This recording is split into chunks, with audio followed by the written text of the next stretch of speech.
Dans le cadre du projet d'accompagnement technique d'une structure de veille portée par l'Institut Gorée et financée par le système des Nations Unies, la plateforme de veille des femmes et des jeunes pour des élections apaisées et crédibles en Côte d'Ivoire est née.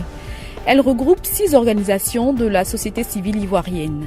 Le réseau Paix et Sécurité des femmes de l'espace CEDEAO, l'Association des femmes juristes de Côte d'Ivoire, le Parlement des jeunes de Côte d'Ivoire, le réseau ivoirien des jeunes leaders pour l'intégrité, le Parlement des jeunes de l'Union du fleuve Mano, l'Association des étudiants en sociologie et anthropologie de Côte d'Ivoire.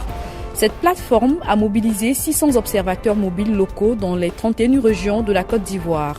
Ces observateurs seront déployés dans 600 bureaux de vote sur tout le territoire ivoirien.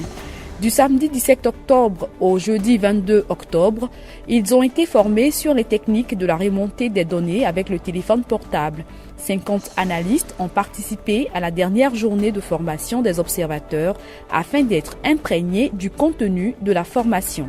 Je suis à la formation ici pour pouvoir, le jour des élections, jouer ce rôle d'analyste des résultats que les observateurs vont nous donner. Le jeudi 22 octobre 2015, le groupe de contact a entamé une série de rencontres avec 3 parties prenantes à Abidjan. La délégation s'est d'abord rendue au siège de la Commission nationale indépendante à Cocody de Plateau. Elle a échangé avec M. Youssouf Bakayoko, président de cette institution chargée d'organiser les élections en Côte d'Ivoire. Au terme de la rencontre, le point de Diankounda Traoré, le chef de la mission.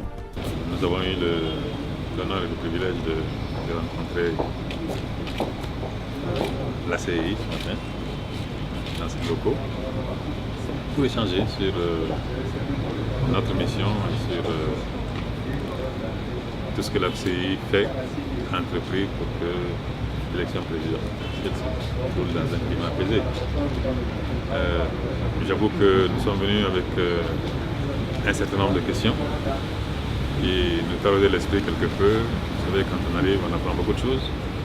Donc, nous avons été amenés à poser beaucoup de questions à M. le Président et à ses collaborateurs. Et je dois dire que pour toutes les questions que nous avons posées, nous avons été édifiés par les réponses qu'ils nous ont toutes données. La deuxième rencontre s'est déroulée à la résidence du candidat Charles Konan Banny à la Riviera 4.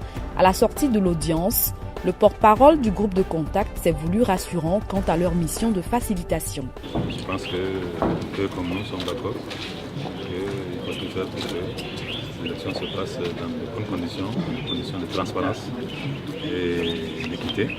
La dernière rencontre de la journée a eu lieu au ministère de la Défense, au Plateau. Le groupe de contact a échangé avec Paul Kofi Kofi, ministre délégué chargé de la Défense sur la sécurité de l'élection présidentielle.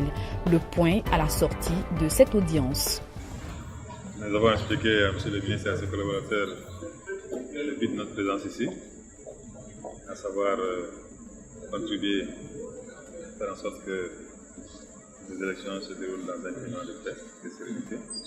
Paul Kofi Kofi a profité de cette visite pour lancer un message à l'endroit des populations pour une élection apaisée. Profiter de l'occasion pour demander à la population d'être sereine, n'est-ce pas, de venir remplir leur rôle citoyen le 25 octobre et que nous avons pris toutes les dispositions pour que ce vote puisse se passer dans des conditions les plus sécurisées et qu'elle soit sereine. On nous appelle vraiment à remplir leur rôle citoyen et que le 25 au soir, ce soit la fête, n'est-ce pas?